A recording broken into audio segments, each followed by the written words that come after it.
Mortem, and you're here in the Mad Monster Cinema. Oh, of course you are, because if you weren't, where else would you be? Out smoking weed or having a cocktail, or there's a lot of things that are a lot better than sitting here watching this shit. But I'm glad that you do. I think we have fun, don't we? Well, we usually have fun until you wind up with a honker like tonight. Alright, last week we looked at leeches. Now, to close out Giant July, we're bringing you not giant scorpions, not giant Gila monsters. Oh, no. We couldn't bring you anything as exciting as that. Not even giant rabbits. Yeah, there was a movie about giant rabbits. It's called Night of the Locust, and even I'm not dumb enough to show that shit. Tonight's film is called The Beginning of the End. Yes, The Beginning of the End. Here it is. Huh? And it's about giant grasshoppers. Yes, giant frickin' grasshoppers. I can't get the good things. No. They don't give me exciting things like King Kong or Godzilla. No, I get to show these damn locusts, grasshoppers, whatever the hell they are. Anyway, I think you're going to enjoy it. It's different, and you've probably never seen it before. Of course, some of you out there may have. But we'll show that in just a moment. Before we dive in, I'm going to go ahead and get some of the exciting things out of the way, or things that I usually do. Don't forget, if you have not become a Patreon, you've not become a producer, go over there and do that. It's right here. Patreon.com/Eulogy Mortem. Go on over there. It's only $5 a month. Join. There's a lot of fun things on there. Also, if you join, you become a producer, and your name goes permanently in the credits of this show. Your $5 helps to bring good and fun entertainment for you guys. Well, it brings entertainment. Anyway, also, don't forget to dive over to my store. You can buy my stuff, and you can buy Jessica Mortem's stuff. You know Jessica. She's always in the chat with me. She's my assistant. Yes, she has t-shirts over there as well, and you can find those at eulogiescloset.online. Yes, we have t-shirts, mugs, lots of fun things. I mean, if you go over there, I guarantee you're going to find something that you simply cannot live without. Alright, grab your popcorn and your fly swatter and your can of Raid. Let's go ahead and dive on into tonight's presentation of The Beginning of the End. And between me and you, I hope the end comes pretty damn quickly. Let's go.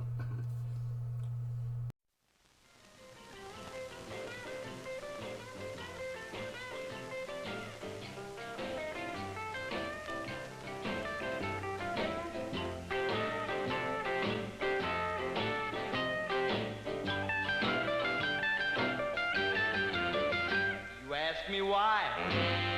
I'll tell you, dear. Don't ever be afraid. Big Lou is here. 'Cause it's natural, baby. That's what makes the world go round. Yes, it's natural, baby. That's what makes the world go round.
This is 254 on the Ludlow swing, reporting a 984-2. We'll be checking in 45 minutes. 10-4, car 254, KLP 646. Pull over. I saw something.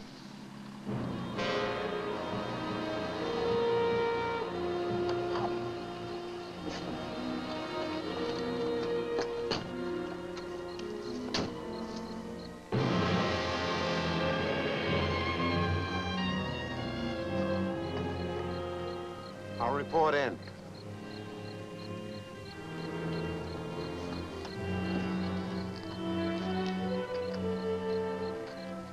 Car 254 to Champaign-Urbana. Urbana to 254, go ahead. Car 254 to Urbana. We're investigating an accident at Junction 45 in Ludlow Cutoff. Foul play suspected. Send homicide detail. Oh, yeah. The driver may have been William Summerfield, 177 Decatur Street, Ludlow, Illinois. One of you stay on the scene. The other investigate the Ludlow address. 10-4, car 254, KLP 646. You heard the man. Yeah.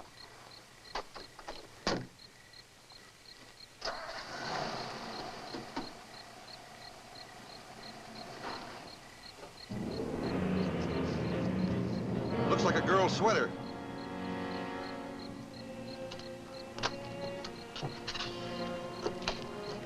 Blood. Urbana to car 88. Come in, car 88.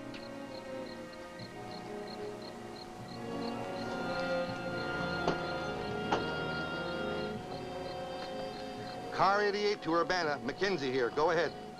Car 254 has failed to report. Is that car in your area? No, not here. 10-4, car 88. This is KLP 646, Urbana, calling car 254. Come in, car 254. Urbana to car 254. Come in, car 254. Urbana to car 254. Come in, car 254.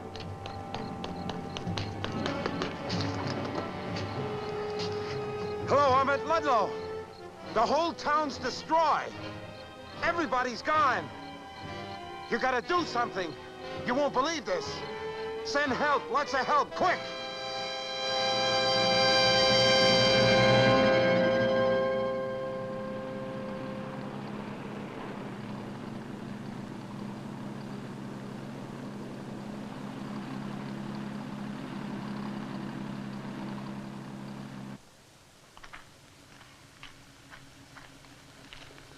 All right, lady, just follow the arrows. Any chance of getting through?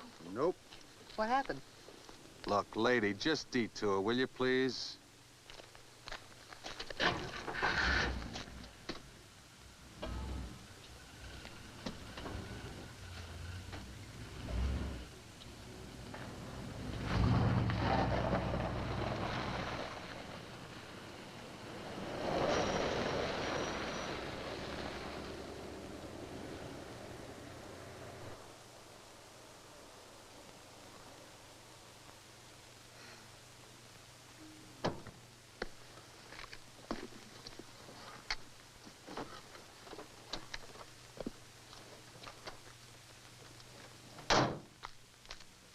Tell him to take that detail out of there. The old man is sending a replacement. Right. I'm sorry, soldier. I should have explained. I'm Audrey Ames, National Wire Service. Yes, ma'am. How do I get there? I'm sorry, my orders are to let no one through. Well, that surely doesn't include the press. I'm sorry, ma'am. No one is what the old man said. Well, was it very bad? Many get hurt? Look, lady, you're not going to fish any information out of me. Now, why don't you get back on the main road? It's about a mile south.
Take your camera, ma'am. No pictures allowed. Look, you have no right to do that. Sorry, ma'am. I'd like to see your commanding officer, please. Where could I find him? You'll find him in Paxton. He headquarters there. I'll leave your camera at the roadblock.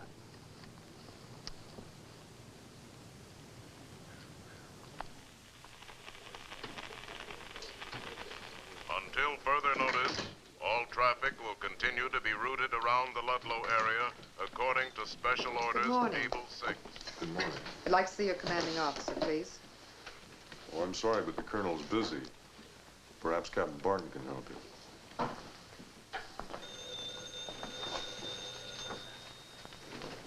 Sentry in. Ma'am? This will cover the whole situation you asked for, sir. Thanks, Lieutenant. Sit down, please. Are you the Audrey Ames who covered Korea for that picture magazine? That's right. I read the book you wrote after the war. Liked it very much. Well, thank you. You're with National Wire Service now. I was on my way to Chanute Field to do a picture story on a new jet plane they're unveiling, and I ran into a roadblock. So? Well, Captain, there was a town beyond that roadblock. A town that isn't there anymore. Until we find out exactly what happened, we'd like to avoid publicity. You have any idea what happened? I'm sorry, Miss Ames. Captain, you can't suppress a story like this. We're not trying to, Miss Ames, but until we have more facts... Look, will you give us your word you won't release a story until we give the go-ahead? You have my word. Sometime during the night, the town of Ludlow was completely demolished. The town's population, about 150 people, vanished. Vanished? No bodies, nothing. Well, there must be some trace. I know it's hard to believe, Miss Ames, but a special detail combed through the wreckage for 2 solid hours and couldn't find a thing. Was it an explosion? We don't know. 150 people just don't vanish into thin air. We're still trying to find out what happened. If you'd like to sit in. Yes, thank you, I would.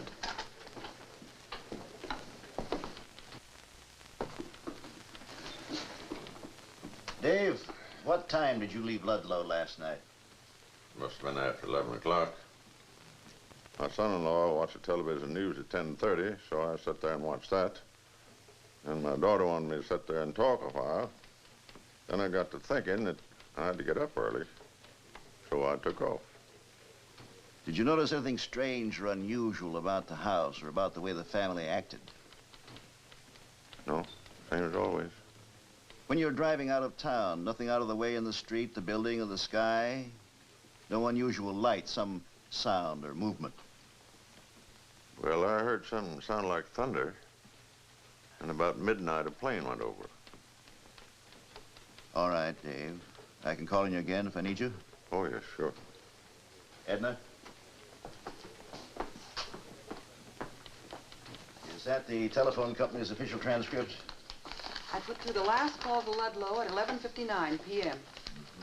When did you first notice anything wrong with the Ludlow connection? 4:45 this morning. I phoned the company linesman to go out there right away. So the telephone lines could have gone down anywhere between 11:59 and 4:45. All right, Edna, thanks. You've been very helpful. Oh, Colonel Sturgeon. Miss Ames, National Wire Service. How do you do? Audrey Ames? I've read a lot of your stuff, seen a lot of your photographs. Yes? Set to go, sir, whenever you're ready. I'll be right there. I hope you understand our problem, our need to keep this quiet. Yes, Captain's briefed me. If anyone wants me, I can be reached in Ludlow by radio. Yes, sir. How's chances of me going along? Not this trip, maybe later. In any case, not until we know what's out there. Oh, by the way, Colonel, my camera was taken from me at the roadblock by one of your men. I'll give orders to have it released.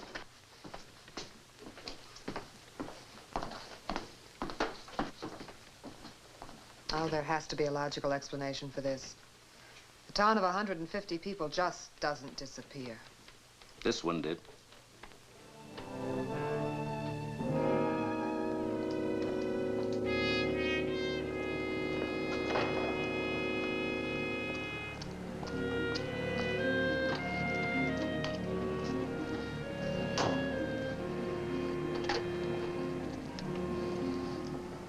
Chicago Mobile Service Operator. I'd like to place a person-to-person call, please, to Mr. Norman Taggart, Editor-in-Chief of National Wire Service. The number is Murray Hill 44836. In what city, please? New York. Ord, you wind up that jet plane story already? I'm not on the jet story. Norm, listen, I'm on to something I think can be real big. Mm-hmm. Where? Oh. Brother. Huh? What do you mean we can't print it? I've given my word to hold off for a while. Now listen, Norm. A plane flew over Ludlow last night about midnight, just about the time the lid blew off. Check on it. And, check Washington. See if they had an atomic installation in the Ludlow area. Okay. Call me back as soon as you have anything, right? Goodbye.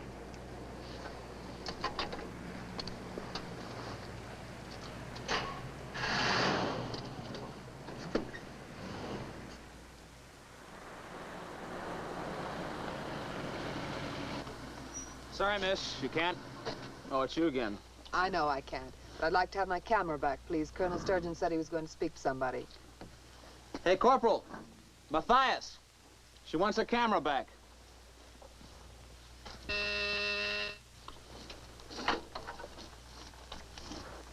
Hello, Norm. What's the score? Wrong track, baby. The airlines confirm a commercial liner over Ludlow at 12:03 last night. There are no atomic installations, secret or otherwise, within 75 miles of Ludlow. Well, it was a possibility. The only people who've been playing around with radioactive materials in your vicinity is the U.S. Department of Agriculture. Department of Agriculture?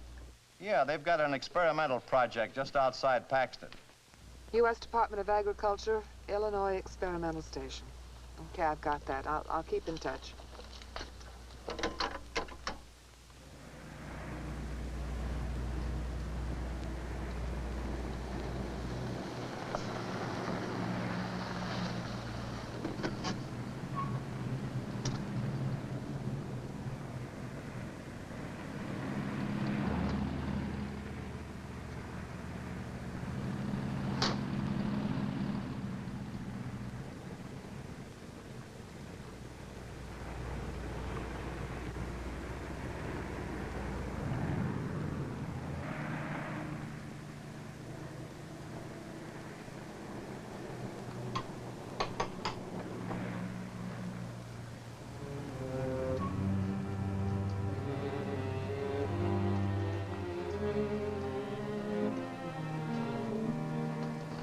Excuse me.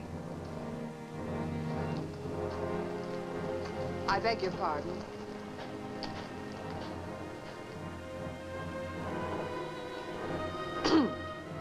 I beg your pardon.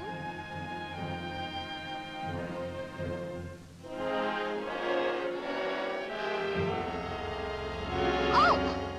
Hello? Oh, hello. I spoke to him, but I guess he didn't hear me. Oh, he's a deaf mute. Working with radiation can be dangerous. Accident last year cost him his speech and his hearing. Oh, I'm sorry. I'm looking for the project director. I'm the project director. My name's Ed Wainwright. What can I do for you?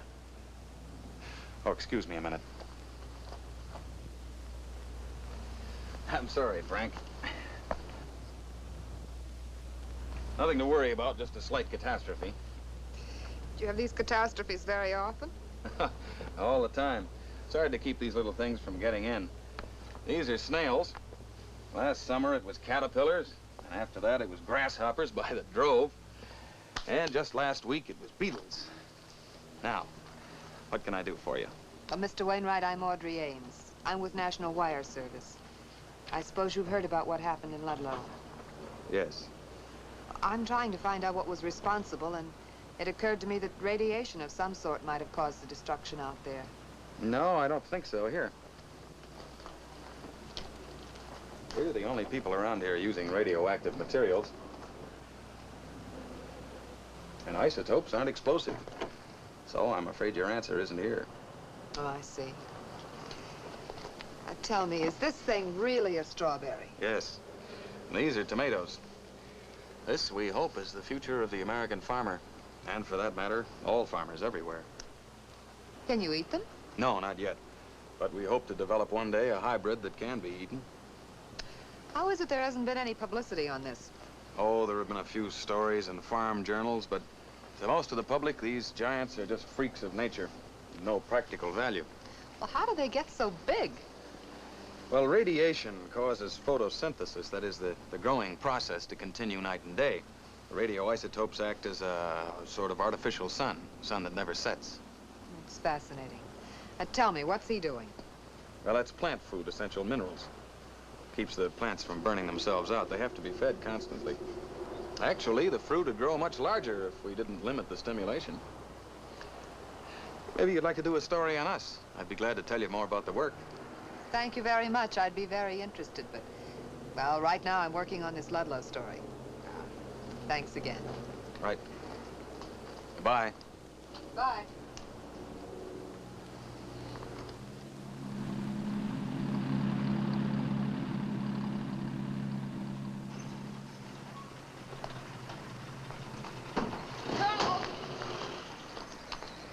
You here? Well, he wouldn't let me inside, so... Colonel, Springfield is on the line. Colonel, you just got back from Ludlow. You said after you got back I could go. I said maybe. Well, how about it? Tomorrow it'll be open for the press. Oh, Colonel, be fair. I played ball with you. Give me the jump on the other reporters who'll be in here. At least let me take some pictures in Ludlow. I promise I won't put them on the wire till tomorrow. Well, I guess you rate that. For effort, anyway. Barton, take Miss Ames to Ludlow. And I hope you have a strong stomach.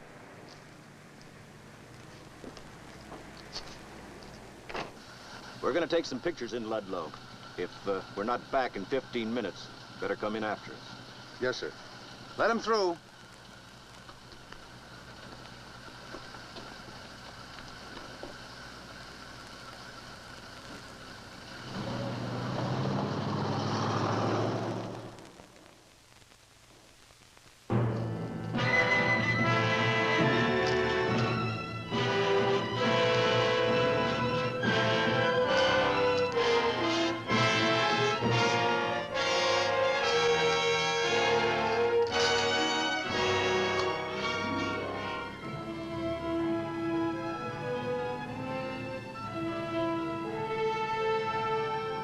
I've had enough. Some people use calendars to tell age. I could use ruins to count mine. I was 25 when I went through Seoul after it was shelled. I was 20 when I took my camera into Cologne and Berlin after World War II. Must be used to it by now. Captain, there's some things you never get used to.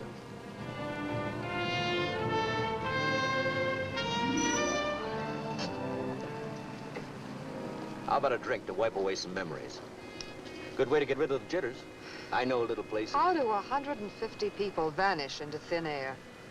Well, around this part of the country, things seem to have a way of vanishing. Only a couple of months ago, it was a warehouse. Kind of fell apart overnight, just like Ludlow.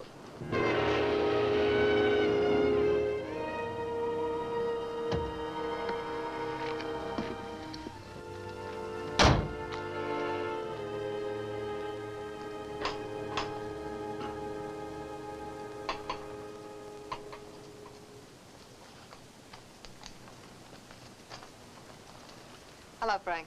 Hi, did you decide to come back and do a story on us? Well, no. As a matter of fact, I came back for some help. I'd like you to do me a favor. Anything I can. Remember the warehouse that was destroyed about 3 months ago? Uh-huh. I want you to take me to see it. Oh, well, I'd like to, but I've got too much work in my hands right now. How about tomorrow? 3 months ago, a warehouse was destroyed, and the one person in it vanished. This morning, Ludlow was destroyed. All the people in it vanished. Don't you see a possible tie-up? It's possible, I suppose. What do you want me to do? Just ride out there with me and take a look at it.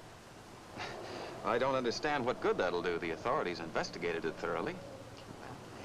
The sheriff thinks in terms of crime and publicity. You're a scientist.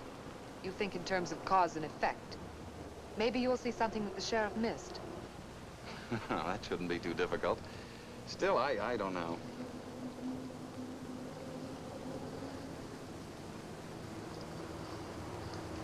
What's he saying? He says that that your lips are easy to read, that your theory makes you a very bright girl in his book, and that he'd like to go along with us. Good.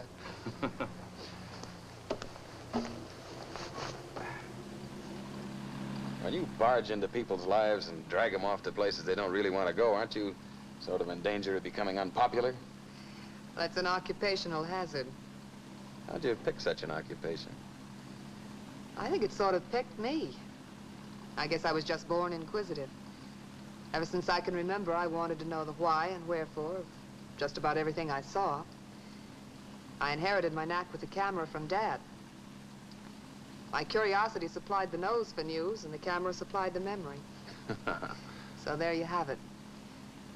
What about you? Have you always been interested in science? Oh, I guess I always have been in one way or another. I used to fool around with radios and anything electrical when I was a kid. I was a radar officer during the war, and then I went into this when I got out. Ah, yes, I remember now that every time I read one of your articles, it was dateline from some area of flood or famine or war. Made me realize what a sheltered life we scientists really lead. Sheltered? Look what happened to Frank.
To me, as though some force had to push these walls out from the inside. Think it was an explosion? No, it couldn't have been. Any explosion big enough to destroy this warehouse would certainly have been heard in Ludlow. What was it they kept stored here? Wheat. Almost 1 million bushels. It's a lot of wheat. And there was surplus to keep the market from being oversupplied. Doesn't it strike you as a little strange that out of all that wheat, there's not a grain left anywhere? No, that's nature's way, Audrey. Birds probably cleaned up the leavings.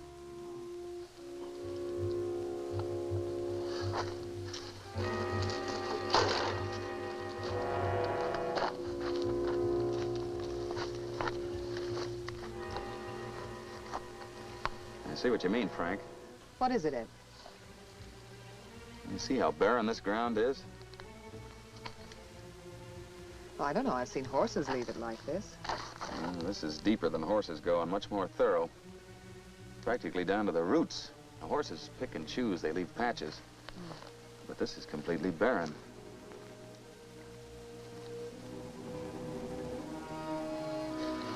Well, leave it to old Frank. He'll make a botanist out of me yet. You're head of a government lab and you need lessons in botany? Well, I try to teach him what I can about my field of study. He tries to teach me what he can about his. Aren't you a botanist? No, I'm an entomologist, the study of insects. Well, then how come you're working with plants? Well, the existence and development of plants and insects are very closely related. They're highly dependent on one another. As a plain matter of fact, one couldn't live without the other. And that's why I can't understand. Ground like this is usually teeming with insects. This area is completely devoid of it. I think I'd like to get some shots of this. I'm going back to the car for my camera. All right.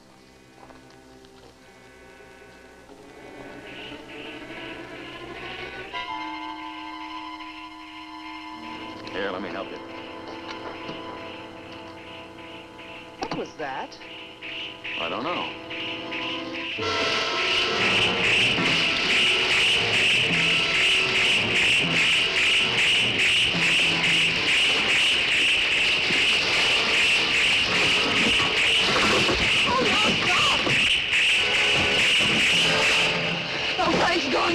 Save him! Get in the car.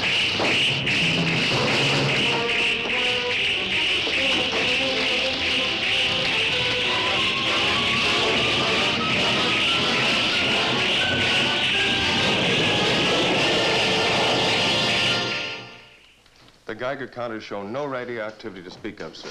Only background. There's got to be an explanation somewhere. I've got your explanation for you, Tom. Ed. Now listen, you've known me ever since I came to Paxton. You know I'm not given to hysteria, and you've got to listen to me with an open mind. Take it easy, Ed. Locusts.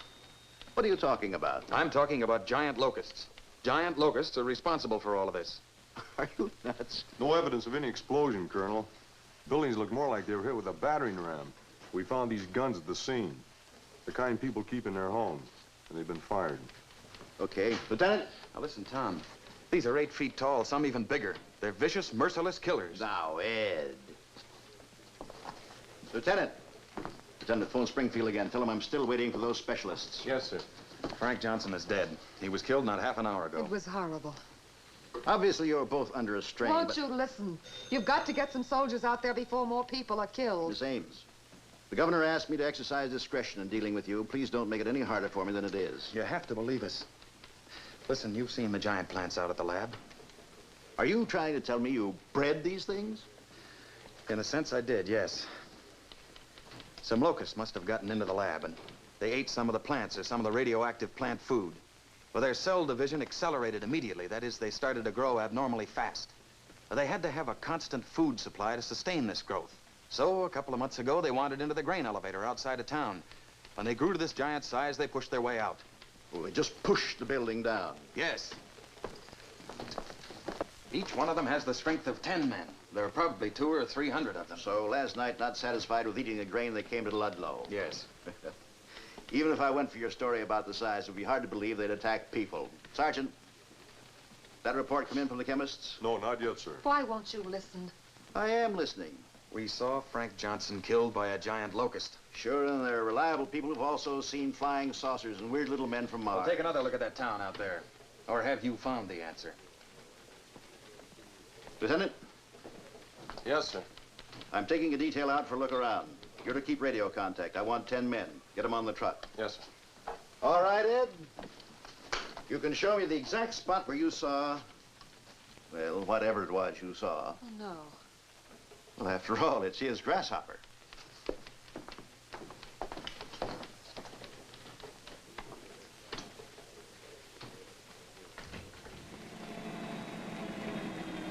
Mr. Clean gets rid of dirt and grime and grease in just a minute. Mr. Clean will clean your whole house and everything that's in it. Floors, doors, walls, halls, white sidewall tires and old golf balls. Sinks, stoves, bathtubs he'll do. He'll even help clean laundry too. Mr. Clean gets rid of dirt and grime and grease in just a minute. Mr. Clean will clean your whole house and everything that's in it. Can he clean a kitchen sink?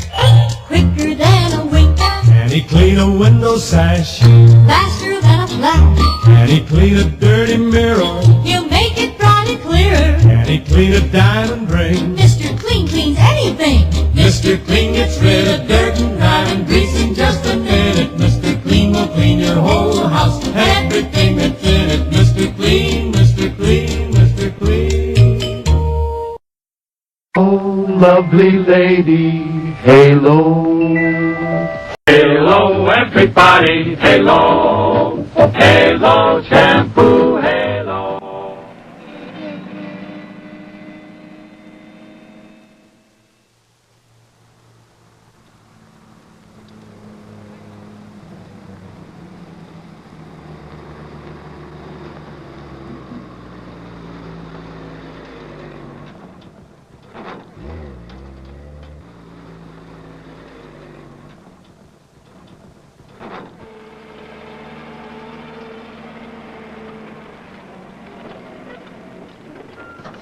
All right, let's go. It is a wrap.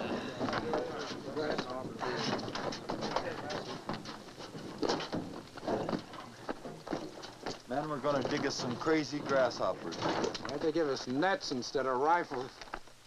All right, tell them to spread out. All right, man, fan out.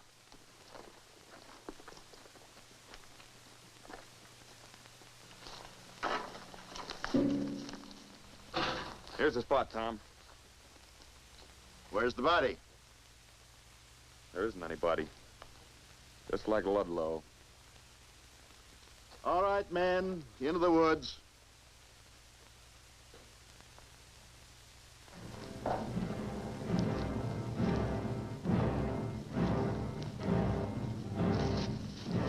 Hey, Frank. Maybe we could train one of these giant whatsits to pull a plow, huh? Chuck? Huh? I don't like this place. Ah, take it easy.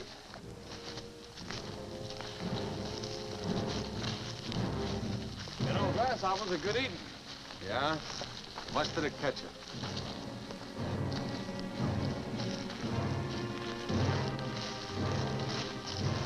Nah, no kidding. I ate them once down in Mexico.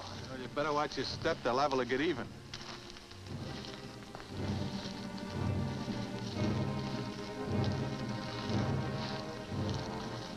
They must have seen something.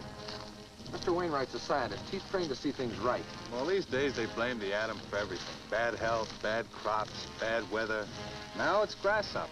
They couldn't have just dreamed up this guy Frank being knocked off. Ah.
And every available man.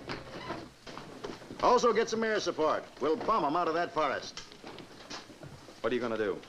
Going in there and wipe out every last one. They'll slaughter you. Not this time.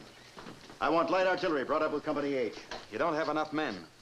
There'll be 3 regiments out there tomorrow by 0300. You don't understand. You still don't have enough men. Not enough men for a couple of hundred locusts? There are more than a couple hundred. But you said before That was before I heard them screech. The noise they made convinces me there are more. How many are there? I don't know. There could be countless numbers. I think you better call in the regular army, Tom. Where would I get off calling for the regular army to handle some oversized grasshoppers? Why, they'd Section 8 me right out of the service. Lieutenant, you take charge of the east sector. Yes. Making a mistake, Tom.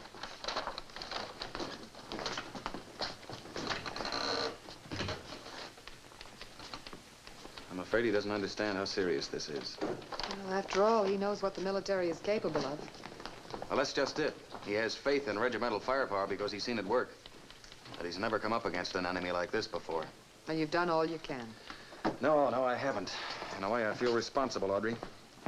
Humphrey's in deadly danger if those locusts break out of the forest. What are you going to do? I'm going to Washington. Maybe the Army people will listen to me. I'll go with you. Maybe I can help. I saw them, too. All right. We've got to convince them, Audrey. We may be witnessing the beginning of an era that'll mean the complete annihilation of man. Annihilation? Annihilation. The beginning of the end. Let's all go to the lobby. Let's all go to the lobby. Let's all go to the lobby to get ourselves a treat. delicious things to eat. The popcorn can't be beat. The sparkling drinks are just dandy. The chocolate bars and the candy. So let's all go to the lobby to get ourselves a treat. Let's all go to the lobby to get ourselves a treat.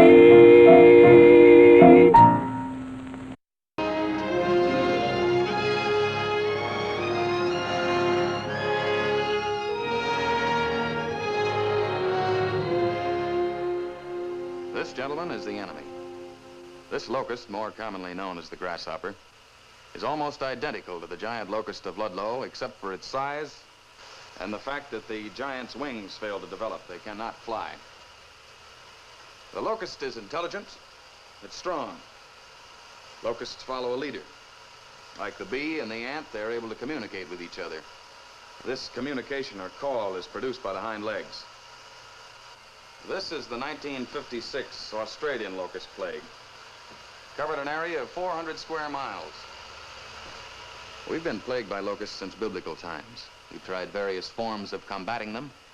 As a matter of fact, in our own country, the early settlers of the Massachusetts Bay Colony armed themselves with bundles of brush and drove millions of locusts into the sea.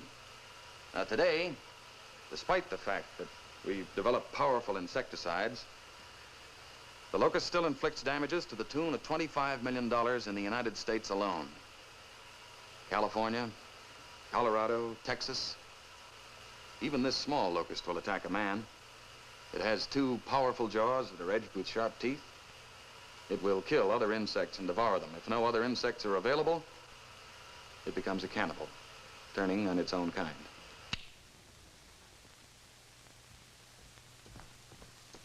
Now, you've seen what the locust can do in its normal size, smaller than your thumb. Imagine, if you will, a locust that's grown bigger than a man and is continuing to grow, some larger than others, but each one a deadly killer. I hope you realize we haven't much time. You are a scientist, Mr. Wainwright. You know what locusts can do. I'm a soldier. I know what guns can do. I feel secure the Illinois National Guard can handle this situation. Did you want to say something, General Hanson? No, sir. I was greatly impressed with your presentation, Wainwright. I'm sure all of us were. Thank you very much for coming. I'm afraid my presentation didn't impress you quite enough, General. I don't understand you. I mean that when the locusts start to move out of that forest, I'm not sure you'll be able to stop them. What are you suggesting we do, Mr. Wainwright? Hit them with everything you've got, now. You need more men, a lot more men. You need tanks and heavy artillery. As of now, the full strength of the Illinois National Guard is in the lines surrounding the Ludlow, Illinois forest. As I said before, Mr. Wainwright, you are a scientist. Why not leave the fighting to the military?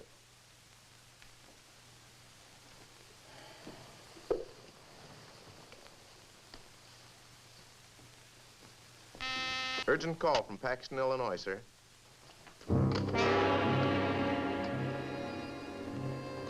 General Short here.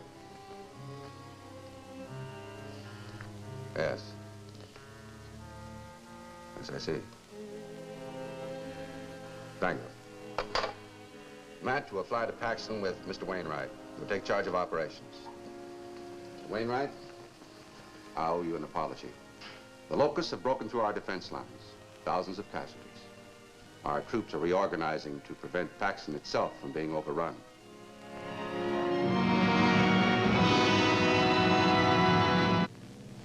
The hill position in the suburbs of Paxton must be held.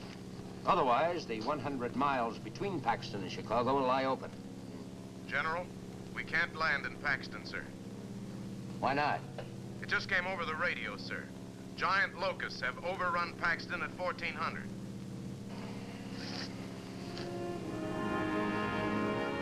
Head for Chicago. Yes, sir.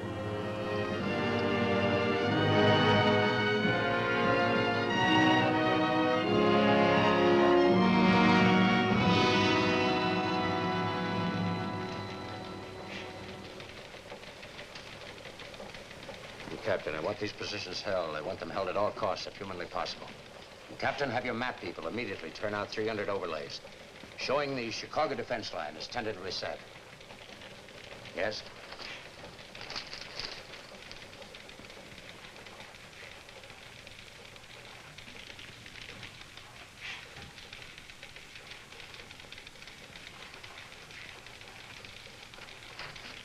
Major Everett.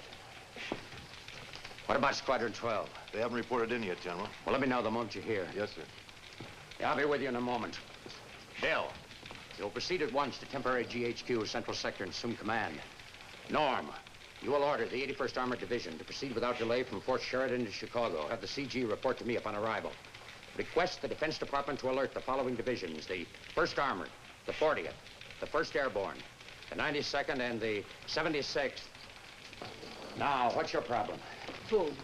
At the rate refugees are pouring into Chicago, General, our emergency stocks won't last long.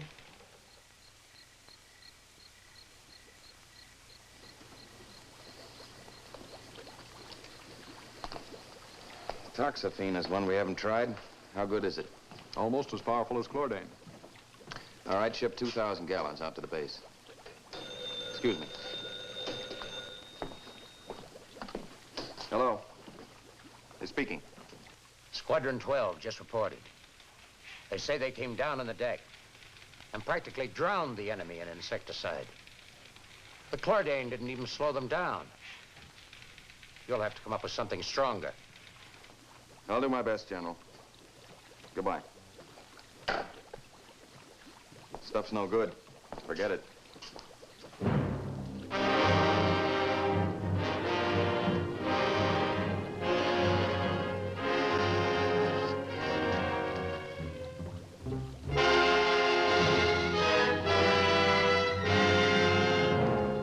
Looks pretty bad, doesn't it? I thought you went back to New York. Well, the big story's here. Well, look, your editor called you back because it was too dangerous. I wanted to be here. Nothing we've done so far. Insecticides, fire, bombs, nothing has done any good. In so little time. Well, you're doing everything you can. Well, everybody is, but it's not good enough. The time will come when the beasts will inherit the earth.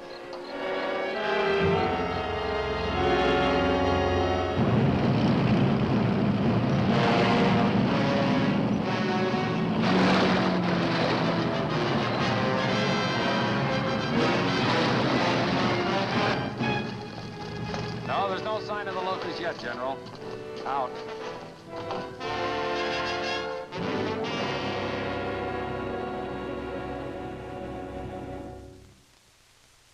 And with an arc of 5 divisions to the west and south of Chicago, General Hanson is confident that he can keep the menace at bay.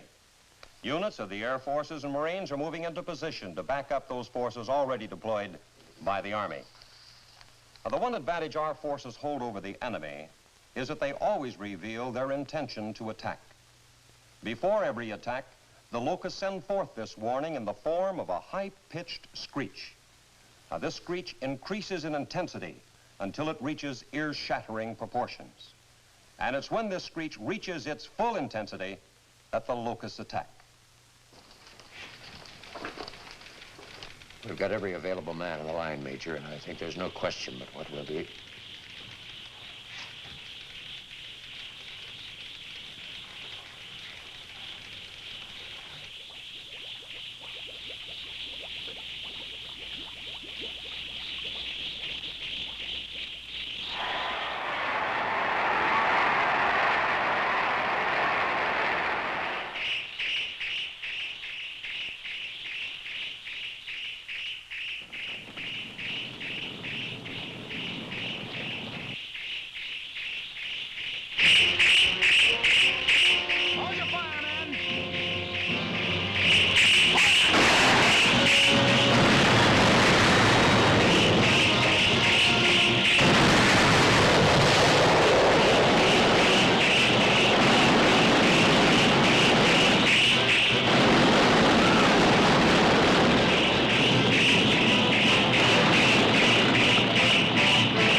away.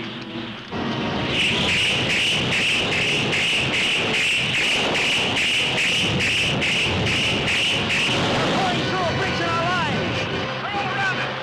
We're being cut off. We interrupt this program for an important announcement. The giant locusts have reached the Chicago South Side and nearby suburbs. I repeat, the giant locusts have reached the Chicago South Side and nearby suburbs. Keep calm. Take shelter in basements. Take shelter in basements. Do not panic. Attention, please. Attention, please. Keep moving. Do not block the highway. Push stalled cars off-road at once. Keep all traffic moving. Do not panic. Do not panic.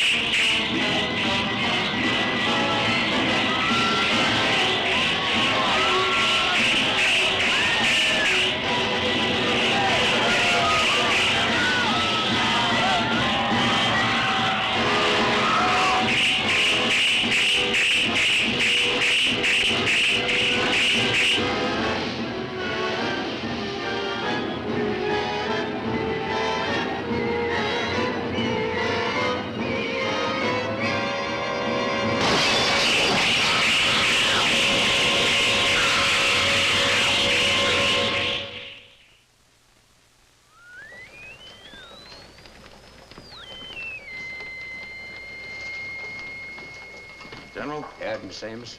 Draw up a chair and sit down. I sent for you because of a new development that may be favorable to us. The locusts have stopped their advance. They're huddled in the alleys and buildings just outside the loop. The locusts got cold. When the temperature drops below 68 degrees, they just stop moving. Well, maybe now's the time we could move in and destroy them. Well, they aren't in hibernation, sir. They'll move if they're provoked, and they're just as deadly as ever. When the sun comes out tomorrow, they'll be active again. The Air Force is standing by with a B-52 loaded with an atom bomb. You can't drop an atom bomb on Chicago. Washington has given me authority to do just that, as a last contingency. If the bomb is dropped early tomorrow, there'll be no loss of life. The city will be evacuated by then. But what about the property? There'd be $1 billion worth of damage in a site that's too contaminated to rebuild on. I realize that. But if we don't drop the bomb, Chicago will almost certainly fall. The bomber crew is alerted for a drop at dawn.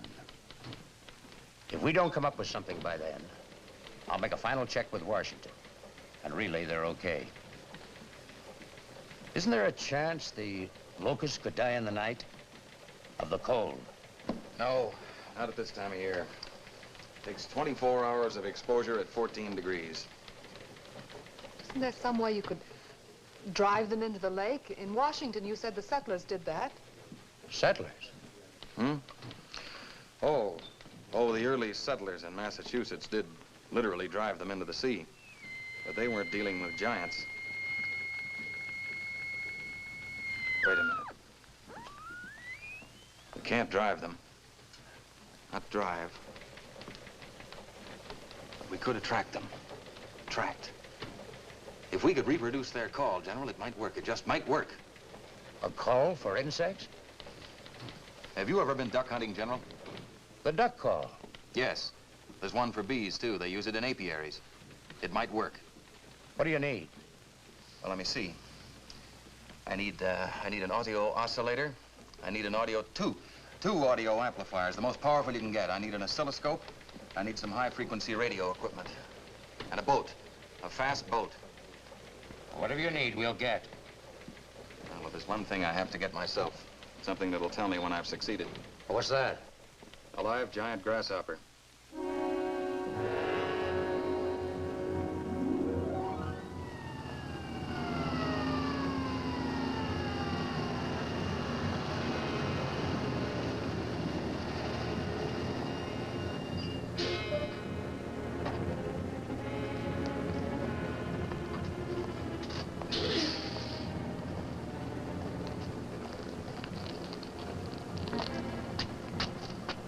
Well, they gotta be around here somewhere.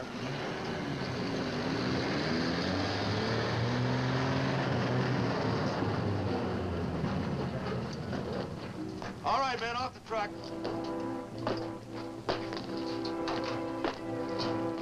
I'd suggest that you send some of them that way and some down there, and you and I try the alley. Okay. You four men go that way, you men that way. Let's go.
It's lucky we got one of the smaller grasshoppers. They're not too close, Major. We put that cage up in a hurry, and I don't know how strong it is. A month ago, I was teaching my engineering class at the university. It was safe and secure. And look at me now.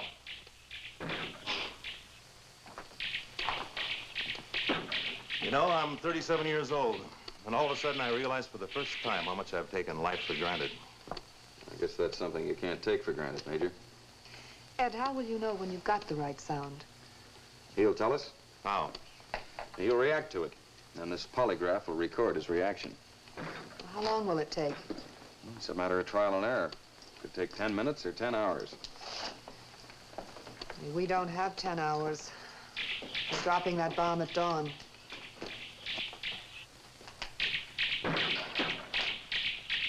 How does this work? Well, I've just attached these wires from the polygraph to the 2 copper strips at the base of the cage. Now, the locust, like every other living thing, has galvanic reflexes or electrical charges in direct ratio to its activity or emotional stimulation. I don't understand. Well, in other words, when we hit the correct sound or signal, the grasshopper will react to it, and the polygraph will record the change. Now, you notice how steady and regular the movement of the needle is now? Well, when we reproduce the grasshopper's call, the lines will become longer and highly irregular. It's like a lie detector test, isn't it? Uh-huh. But it's the first time a grasshopper ever got one. Now, if you'll keep your eye on the needle for any unusual jumps or dips, we'll get to work.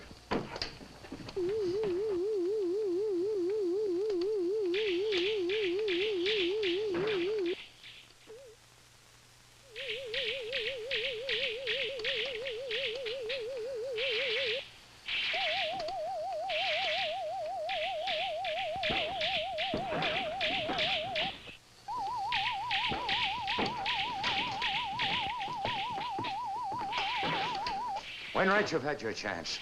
Now it's the Air Force's turn.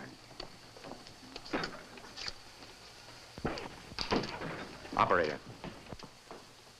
Operator, this is a top priority call. Get me General Wagner at the air base.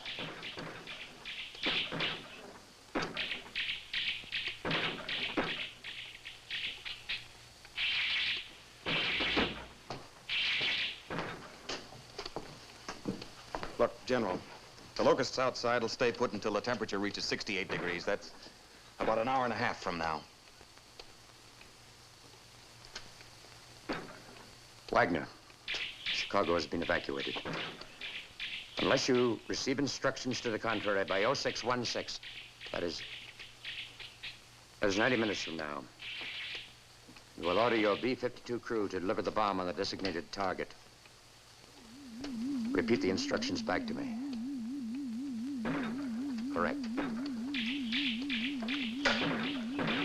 There's no time to fool with that now. Major, get a detail of men up here to move this stuff. And bring some extra grenades. There's some in my staff car. There's a new lab set up for you at my new HQ outside the city. I can't move now. Well, you can't stay here, not with an atom bomb hanging over your head. I don't have any choice. Look, up to now, we've been using a filtered signal, and it hasn't worked. But it's just possible that the hearing apparatus of the locust can detect harmonic frequencies above the human range. Well, to test these frequencies, I need every minute that's left. If you'll just give me one man to replace Miss Ames. I'm staying.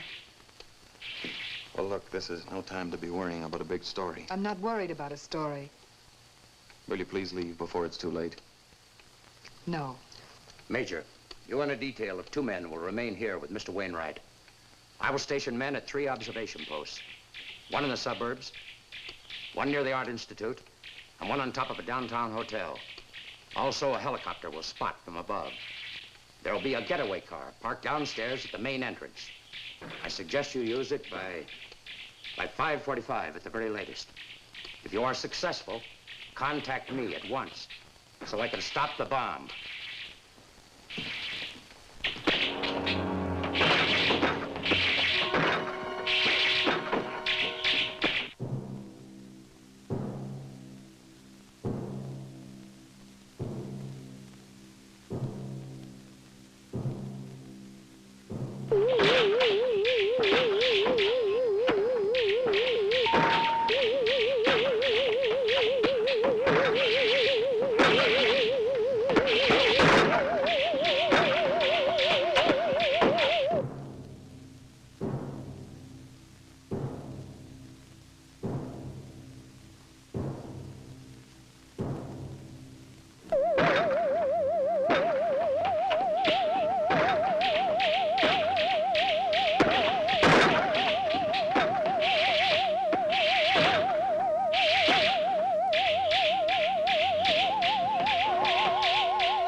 Look at this.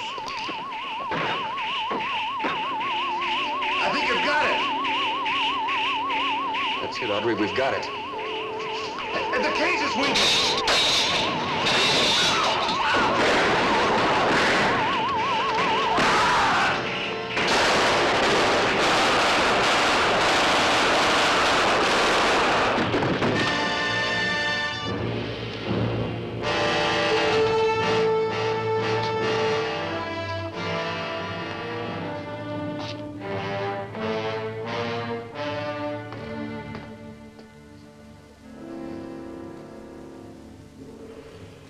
Cover him up. And get that thing out of here.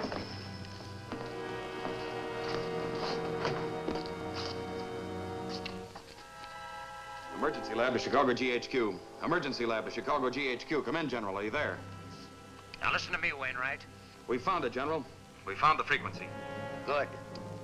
Now stand by. I've got to stop that A-bomb. I'll get right back to you. Chicago GHQ to double B. Chicago GHQ to double B. Chicago GHQ to double B. Over. This is double B. Come in, Chicago GHQ. Over. Hanson here. Your mission is canceled. Return to your base. Repeat the message. Over. Mission canceled. Return to base. Over. Chicago GHQ to emergency lab. Right here. The show is yours, Wainwright. All right, get that equipment on the lake in a boat, and I'll be your Pied Piper.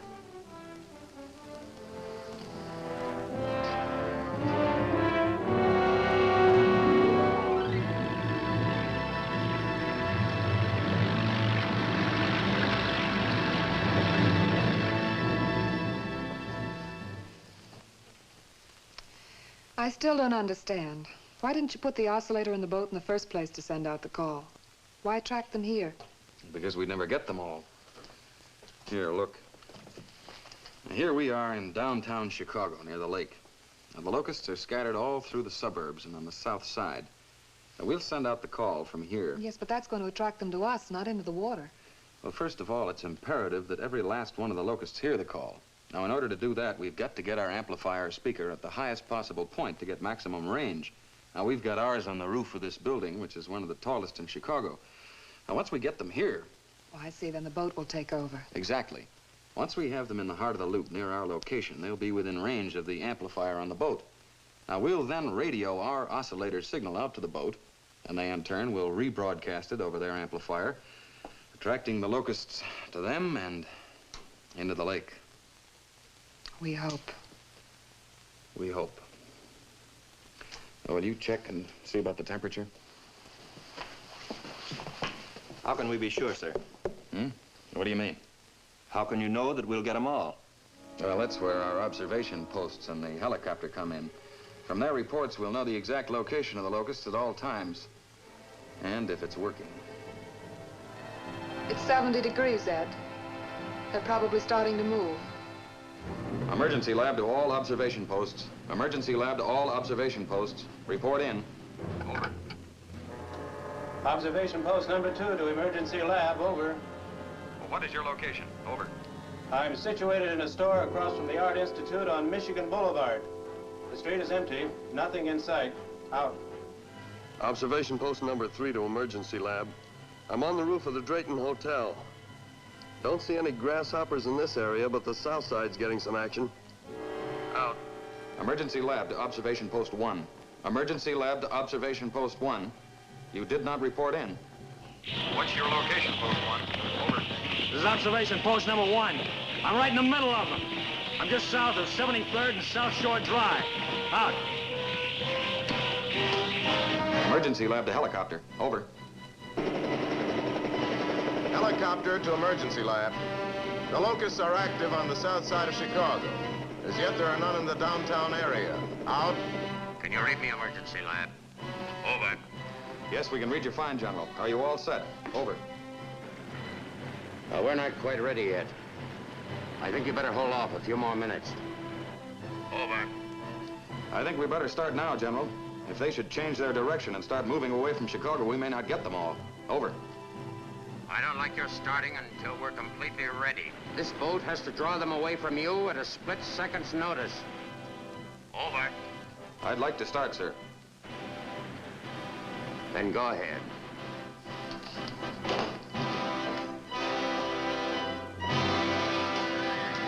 Sergeant. Yes, sir? Is that the wire that leads to the speaker on the roof? Yes, sir. Oh, plug it into the amplifier, will you? Yes, sir.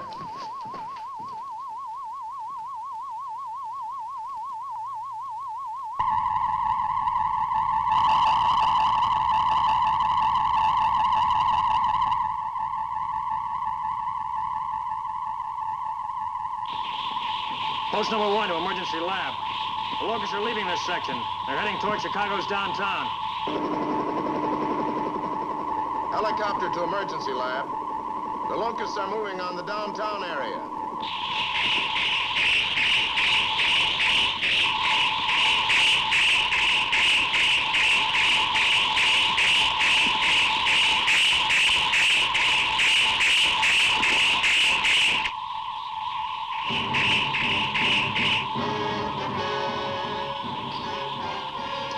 Observation post number 3 to emergency lab. The locusts are everywhere. They're moving toward your location. I repeat, the locusts are moving toward the emergency lab. Michigan Boulevard is filled with them. They're everywhere. Emergency lab to boat. Emergency lab to boat. It's working, General. It's working. I heard the reports.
Here they come. They're coming down the street.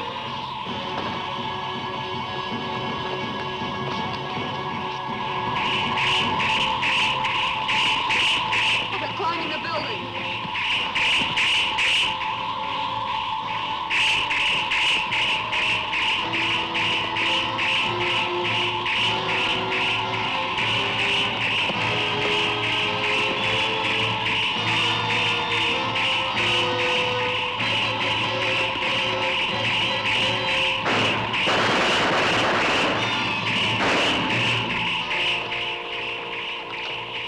Wainwright to boat.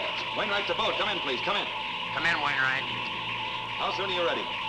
We're ready as soon as we get clearance from observation posts. I'll check them immediately. Out. Boat to helicopter. They're still going in, sir, but it'll be a while before they all reach the downtown section. Wainwright, you'll have to hold out a bit longer. All the locusts haven't reached the downtown area yet. All right, we'll try.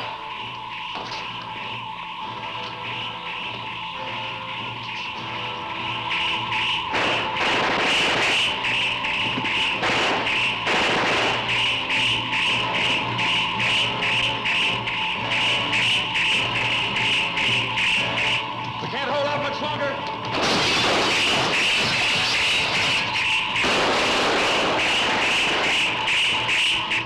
Boat to observation post. Report. Over. Post number 1. All clear, sir. Post number 2. All clear, sir. Helicopter reporting. All clear, sir.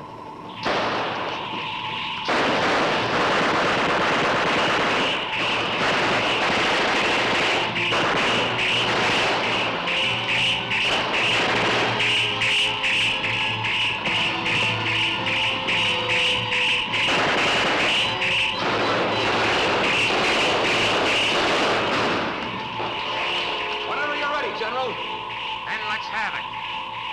Okay, go ahead, Audrey. Throw the switch.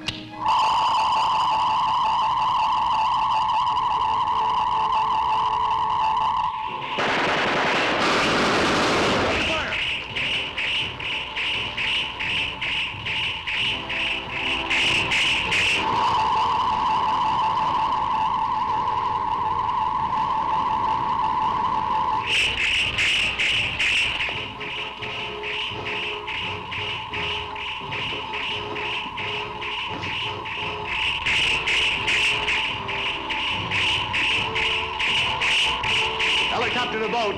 General, they're responding. They're responding. They're swarming toward the water. They're climbing all over each other, going into the water.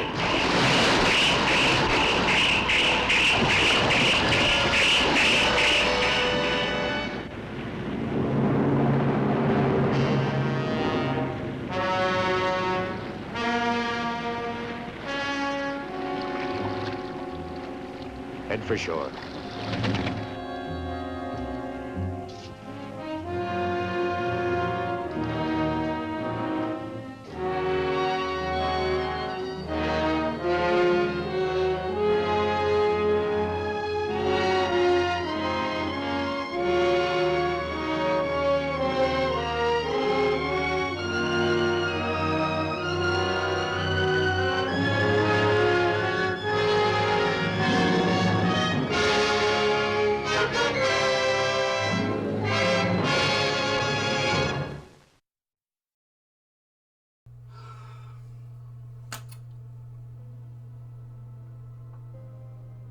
Well, that's that. I mean, giant grasshoppers. I mean, you would have thought that maybe they could have done something like maybe a centipede. That would have been the silkworm. Even a moth would have been more interesting than this. Anyway, it was a film, was it not? Yes. And so, anyway, that's about all I have to say about it. I'm going to go ahead and end out tonight's performance. Thank you so much for joining us. I hope you had a good time, and I hope you had a laugh or two. I'll be haunting you in all the old familiar houses. I'll scare you and your spouses half to death. I'm Eulogy Mortem, and I hope that God blesses you every day as much as you bless me. I love you.